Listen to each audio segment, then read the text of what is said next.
was dreaming of a beautiful beach, waves lapping at my feet, the sun warm on my skin. Then suddenly, I shut up, gasping for air, my entire body drenched. Susan, my beloved wife, stood at the foot of the bed, a half-empty bucket in her hands. "You can't sleep, Abby," she barked, eyes blazing. "You can snore like a generator while I'm here struggling to breastfeed your child alone."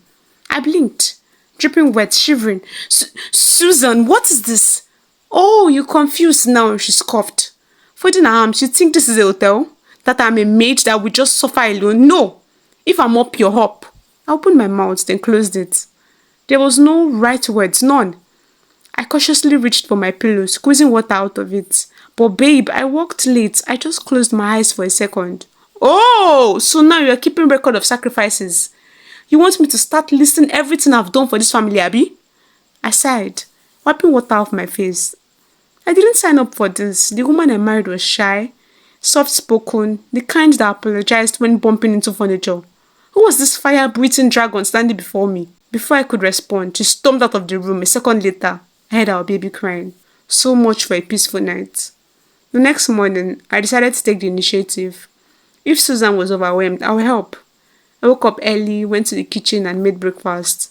Perfect golden brown toast, eggs and hot tea. Just as I was setting the table, Susan walked in. A wrapper tied loosely around her chest, her hair in a messy bun.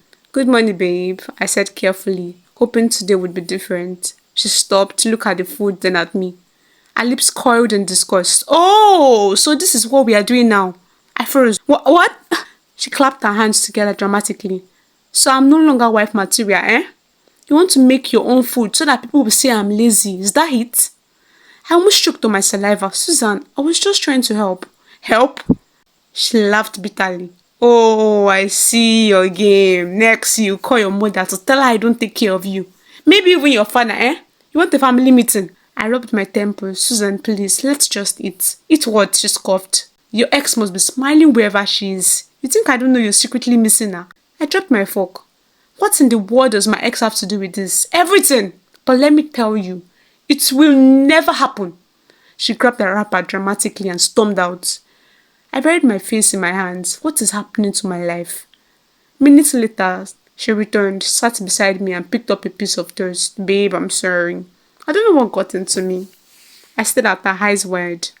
Are you serious?" She nodded, munching on toast like she hadn't just caused the sin. This is good."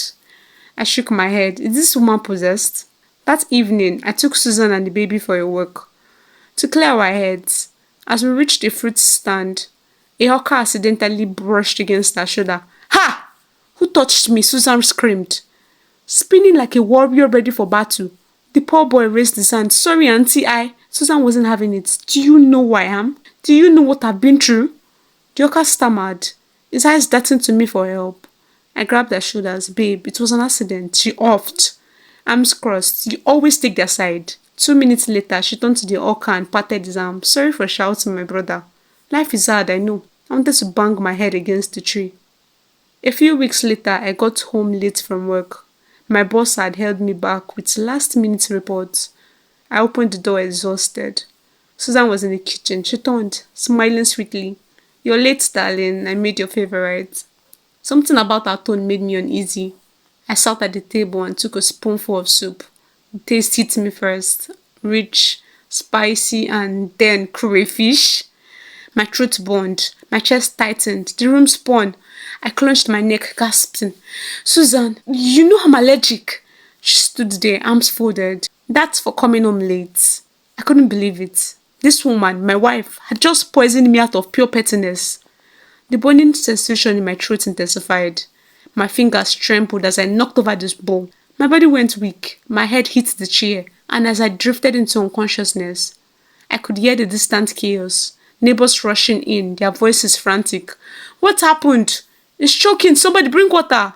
And then, just before everything faded in black, I heard Susan's voice. Unfazed. "It's overreacting. It's just crayfish." I woke up to the sound of beeping machines. A dull pain throbbed in my head, and the sterile smell of antiseptic filled my nostrils. I tried to sit up, but a warm hand pressed my chest down. "Shh! Don't move too much," a soft voice whispered. I turned my head. Susan was sitting beside me. Her eyes red and swollen, tears streamed down her cheeks. "You're awake," she choked, squeezing my hand. I swallowed, wincing at the soreness in my throat. "Susan?" My voice was hoarse. "Why?" She broke into fresh sobs. "I don't know what's wrong with me," she whispered. "One moment I'm fine, the next I feel like I'm losing my mind." At that moment, a wave of memories crashed over me. Susan wasn't always like this, a devil I mean. She was my angel. I first saw Susan in my mother's church. She was one of the ushers, quiet, reserved, always keeping to herself. She wore long skirts that brushed her ankles, and her hair was always neatly packed into a bun. The kind of girl you would never expect to raise her voice, let alone hurl a bucket of water at her husband. I had been a choir member at the time, not because I could sing, but because my mother forced me to join. One day after service, I was hanging around when my mother called me aside. "Son," she said, eyes twinkling, "have you noticed Susan?" I frowned. "Who?" She gestured softly towards the shy usher at the corner. "That girl, she's well behaved, a good church girl, perfect wife material." I glanced at Susan. She was busy arranging chairs, completely unaware of our conversation. "She looks boring," I muttered. My mother smacked my head. "Idiot! That's exactly why she's a good wife. Not all these slay queens you're chasing up and down."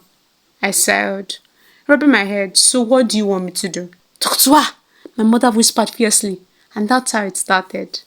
Our first conversation was awkward. I asked for her number. She blushed so hard I thought she might pass out. "I don't really give my numbers to guys," she mumbled. I laughed. "What if I promise not to call, only text?" She gave me a skeptical look, but eventually typed her number into my phone. And just like that, Susan became a part of my life. Dating Susan was like finding peace in a chaotic world.